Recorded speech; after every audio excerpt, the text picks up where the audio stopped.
The Volvo Ocean Race fleet was preparing to depart the maritime city of Lisbon on the penultimate offshore leg of the 2011-2012 edition of the race. The marathon mileage was now complete, but the shorter European hops were going to prove equally challenging in their own unique way.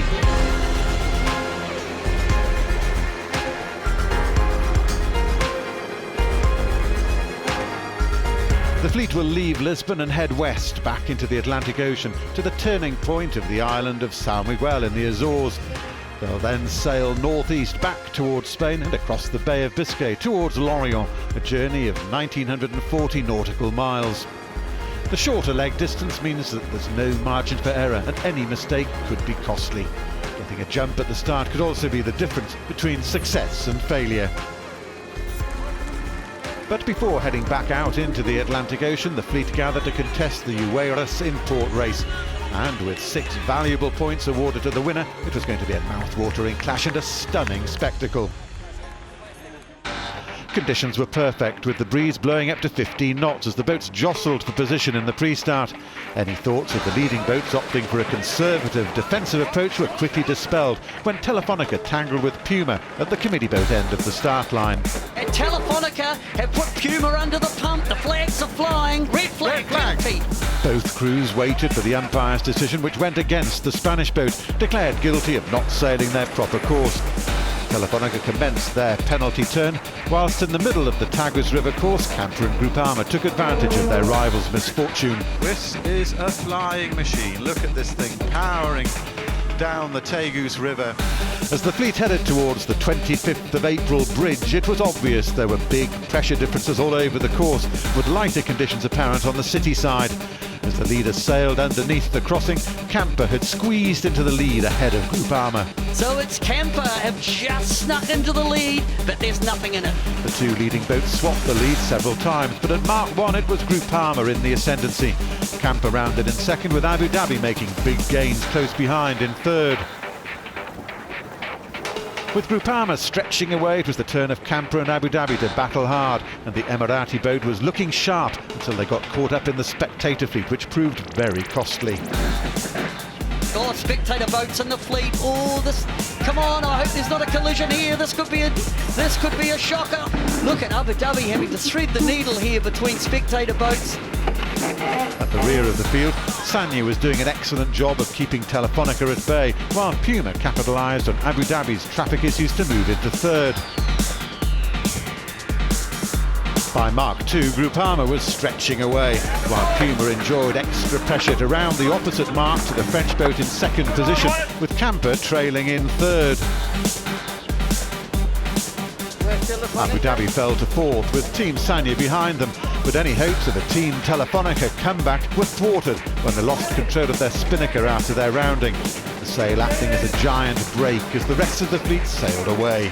Well, problem on board Telefonica. Now they've got their Jenica in the water. The rot has set in on board this boat. The race committee had shortened the course, and the final stages of the race offered little opportunity for overtaking.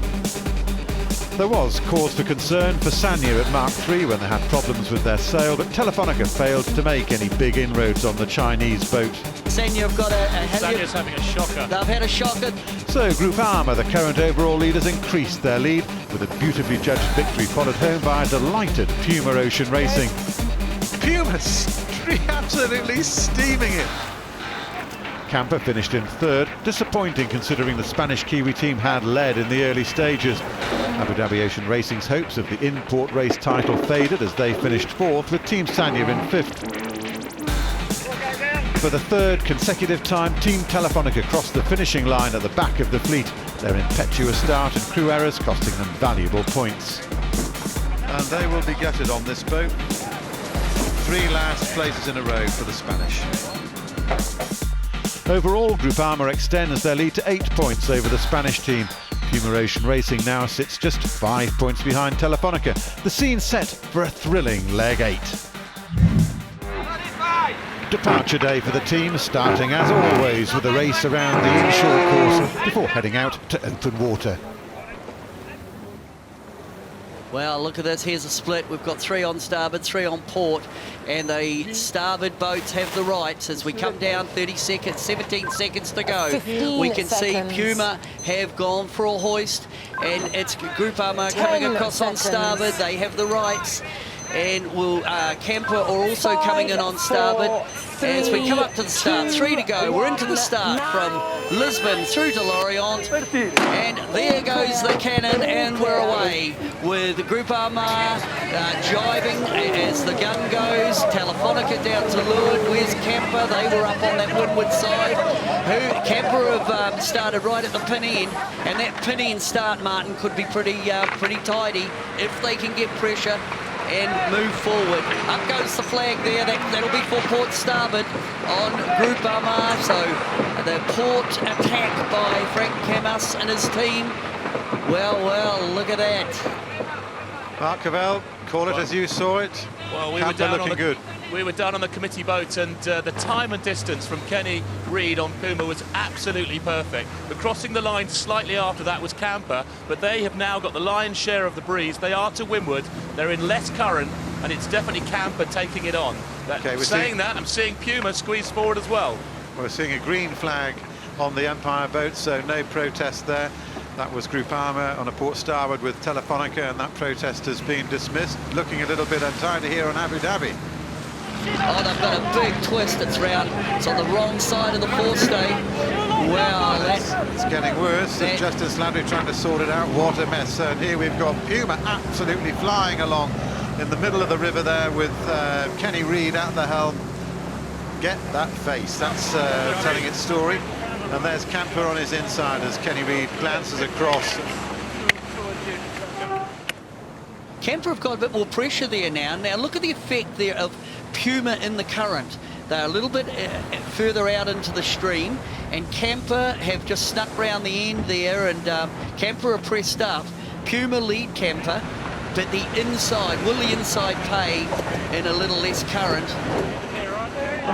Just in terms of the rules, the windward boat, that's Camper required to keep clear. And you can see now Kenny Reid pushing to sail around the bow of Camper, wanting to get in line. So this is just a repositioning here of Puma on Camper. As we look across at Camper now, it looks like they're in a lighter spot. The leading edge of the Genoa just collapsing a little bit. And what that has meant is that now Puma are clear ahead. If the boats are overlapped, the boat on the inside, which would have been Camper, could have called for water. And that's why Kenny Reid has come up to sail around the bow of Camper, just to take away that option. We can see quite close to the wharves. Look at the mast, there's optical illusion there of Camper squeezing under the bridge. They've actually got 70 metres of clearance. So not an issue as they go under the 25th of April bridge. Oh, look at this, Martin.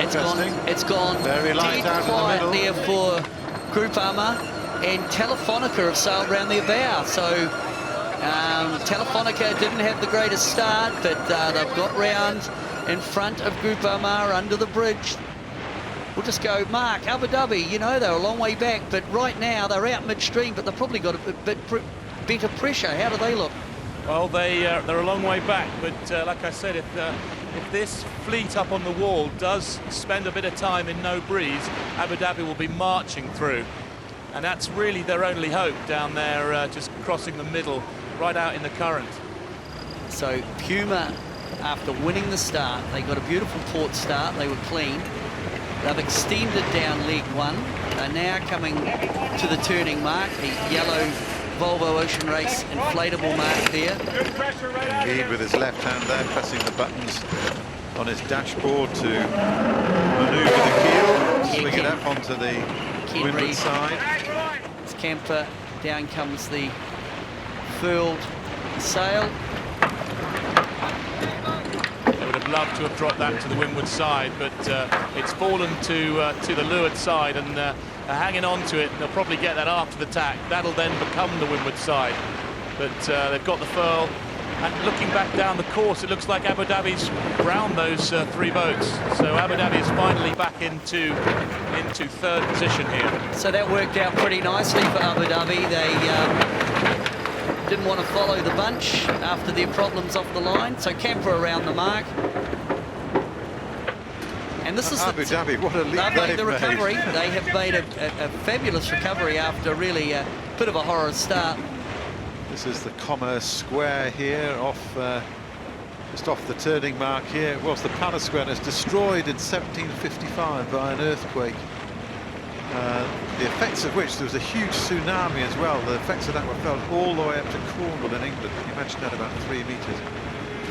Real piece of history there, the Commerce Square, which is just to the right-hand side of these guys as they head downriver on Abu Dhabi Ocean Racing. These boats, Telefonica and Groupama, are already a long way behind Puma. You know, we keep saying not that significant, but maybe in this league it will be significant. Well, let's just remind ourselves of the split that this leg was won by. It was, you know, less than a mile, so and that was after an Atlantic crossing, and we've seen this again and again in this wonderful race, how close the finishes are. So you can't deny that every single boat length is important. And Sanya now squared away. They'll tack, and the new sail will fall down onto the deck nicely as they come round this leeward mark now. How crucial could this possibly be over the next week if they, you know, as Mark was saying, the closest of the finishes that we've enjoyed so far in this Volvo Ocean Race, it can be all a matter of minutes, and it's all very well saying, well, you know, there's a long way to go, but at this stage they've got to look 6.5, 7 minutes, that's nearly 8 minutes. That's a lot.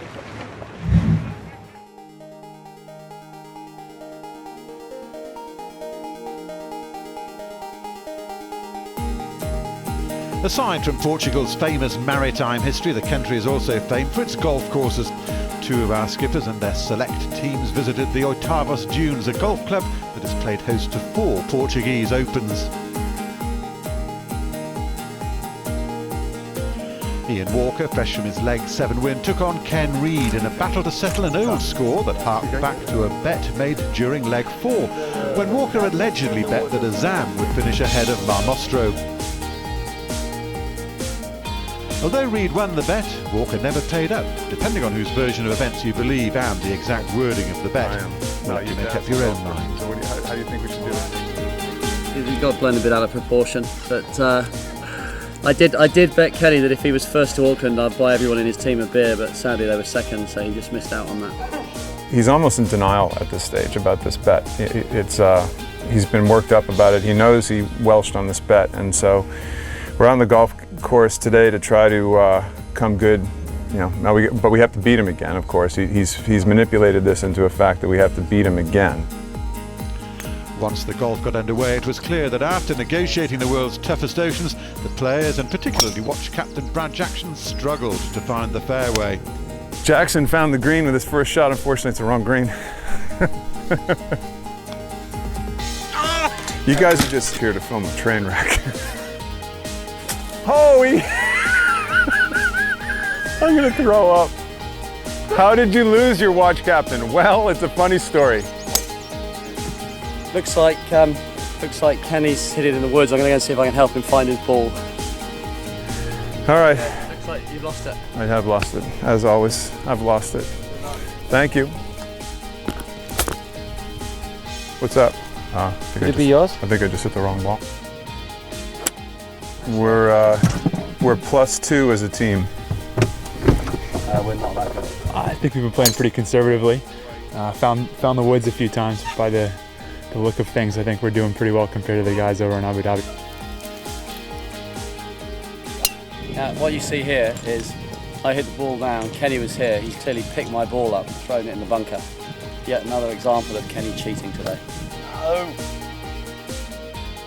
After 9 holes, Puma were 4 over par and Abu Dhabi 6 shots behind. The golfing gods had seen enough drizzle soak the players. On the 11th tee, Reid's mind was firmly on drying off in the clubhouse. I guess you can make a case that we get wet for a living. So when you get a day off, coming out and getting wet and being cold is probably not the smartest thing in the world. The game's null and void, yeah? Null and void. As our teams head to the clubhouse, their minds turn towards the next leg of the Volvo Ocean Race, and you can be sure this is one bet that has not yet been settled. Back out on the racecourse, Puma Ocean Racing held their lead, but Abu Dhabi, with one of Portugal's favourite sons on board, was doing its best to track the cat.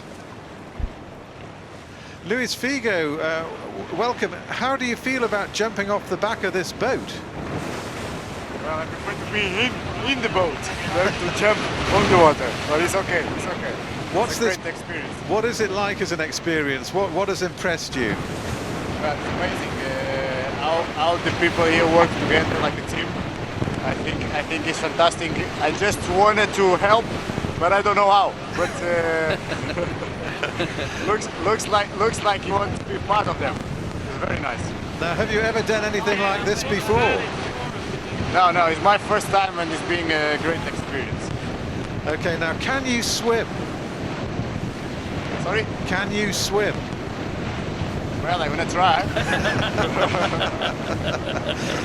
Luis Figo there, absolute footballing legend. It's a little bit of fun on Abu Dhabi here, and as we enjoy the departure from Lisbon. Lovely shot here, some bit of visual art. As we see Puma, absolutely got the bit between the teeth now. She's romping along here. Okay, Luis Figo about to depart from Abu Dhabi. Ready, thumbs up. A big shake of the hand for Ian Walker. And he's going to get the instructions as to when to depart. He's going what high kind side. of style? Okay, here we go. He's on the high side. What kind of style has he got? Whoa! Oh, it's a real jump. Not too bad. I mean, it was very good. Well, we accuse footballers of diving for other reasons, but that was pretty neat. Puma coming through now. They're heading back near the start finishing line, but Kenny Reid and the Puma team will be very happy with their start of this leg. Pete, it's still wide open. No, it is wide open, but what's significant is the boat that Group Amar feared the most is actually in the lead, and look, I think that's significant. We've seen Puma disappear, well, not out of sight, but they're well in the lead. Second boat here we're looking at the moment is Campo, and it's been a pretty intriguing start, Pete, that Peter Lester, because we've got Puma just really seeing it and getting the best of it, and Campo hanging on in. While we've been chatting, I've just been looking at the sails. Look at the genoas of these two boats. I wouldn't be surprised, and I don't really know, but I wouldn't be surprised if the genoa on Puma is a new one. It just looks less round-backed. Look at Camper's genoa. Now, some of it is the colour, but to me it just looks a bit deeper, a little bit, a little bit hanging out in the leach, and the colour would indicate that it's an older one. There is the Atlantic, and what does that hold in store for these guys later on? A fair old mixture. Historically, the Portuguese have always been pioneers of transport, and that link is particularly evident in Lisbon with its famous tram network. In existence since 1873, it's firmly embedded within the city's identity. Without doubt, we say that the tram is an icon of Lisbon and Portugal even today. The Portuguese were always, as far back as the 14th century and after the 15th and 16th century discoveries, always trying to reach the sea and reach new worlds. And from that point of view, Portugal is always associated with the rhythm, movement, mobility, and that is shown in the Caris Museum. And that was where Telefónica's Pepe Ribes and Abu Dhabi's Wade Morgan and their family spent time this week when they took a look at one of Lisbon's iconic features close up. And they even got a chance to drive a vintage tram, a far cry from the Volvo 70, the perfect remedy after hard sailing across the Atlantic, although it took some getting used to the brakes.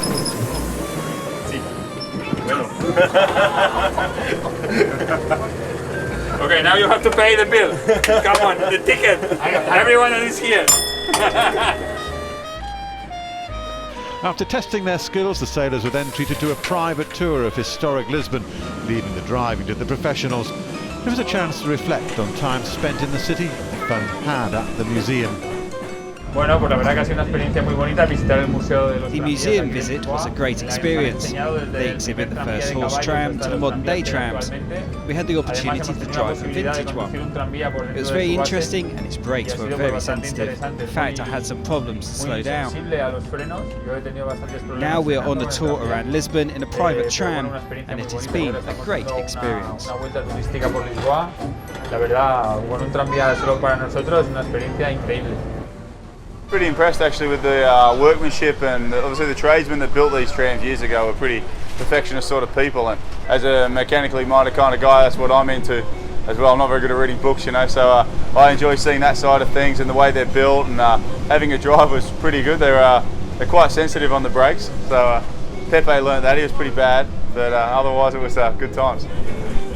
Of course, being back on land means time spent with loved ones, especially precious for our two sailors who have young additions to their family.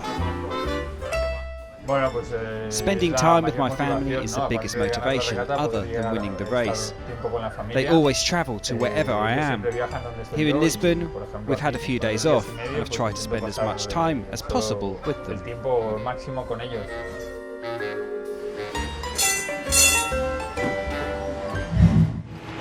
Thoughts of rest and relaxation couldn't have been further from the fleet's mind.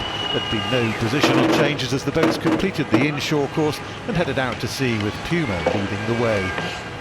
We're watching a really great interaction here because the shot we've got is from the helicopter. We're seeing Puma going round the final mark before they head out into the ocean, and there was waving and cheering from the spectator fleets, acknowledged by the crew, and in every respect now we're so much closer and on board the boats. Pete? Yeah, it's gone a bit quiet there. You can we heard Brad Jackson talking about the Genoa, and they said they're on a G2 and Camper on a more, which is an uprange wind sail. Camper have got a slightly deeper sail on as they power into that. That's the last turning mark before they head off to the Azores. And it just looked like on Puma that maybe they were setting up for a change of Genoa. We can see that the Camper sail is quite a lot deeper. It's got a lower wind range to get its sweet spot to generate power. So Camper, they're around the mark. They're not that far behind the Camper. Have we got a delta there? Is it 48 seconds? Abu Dhabi now heeling over nicely, showing a good lick of speed. They've climbed nicely back out from the very back of the fleet up into third spot, cleverly playing the currents and the big ups and downs of pressure. Pretty wet, these boats. Look at them now. I mean, this is comparatively flat water, and already the decks are awash, and it's going to get rather more punchy as they head out. And what a great view of this. Well, we keep saying it's a stunning city, and that's because it is a stunning city. There's quite a big spread, and I just looked from Puma right back to Group Armour, right back there. That's a long way behind, and I think Frank Camas would be a little upset that they've lost so much so much ground so quickly early on in this leg of the Volvo Ocean Race. Axel Magdal, can you hear us there? Yeah, I hear you. Now, we're just talking about the options that you as the navigator have got. What do you see lying ahead? What are your tactics going to be? I mean, you're famous for taking a flyer. Are there any opportunities ahead? I will try on the high pressure at the Azores, but that's the same for all the boats. We'll try that. So, Group is quite a low fast boat there, but you know. So we got to try that high on the way over there. It's basically a speed race where my job will be to optimize the course as best as I can to just find the fastest angle that makes us sail the closest to the Azores. And then as we get closer, I'm going to be monitoring the weather and trying to see if we can find the right aiming point into that high pressure. What have the models been telling you about what lies ahead? well, 20 knots, maybe a bit less. Quite shifty for the first 24 hours with a couple of old cold fronts coming through. Then gradually less as we get into the high. And then the high sort of forecast to swipe over us so that it's not going to be a restart, but that can change. Obviously, these highs aren't really that predictable when you get that much into details. But at the moment, it looks like you want to be first into the high to get first out of it. And the first out, I think, is going to, 5-double the distance they had while they were in the high, just by always being more breeze to further to the north on the other side into the low. It's going to be fascinating to see how leg 8 plays out and whether all the predictions become fact. But now it's time to bid a fond farewell to Lisbon. The next stop for the fleet is Lorient in France. We'll see you then.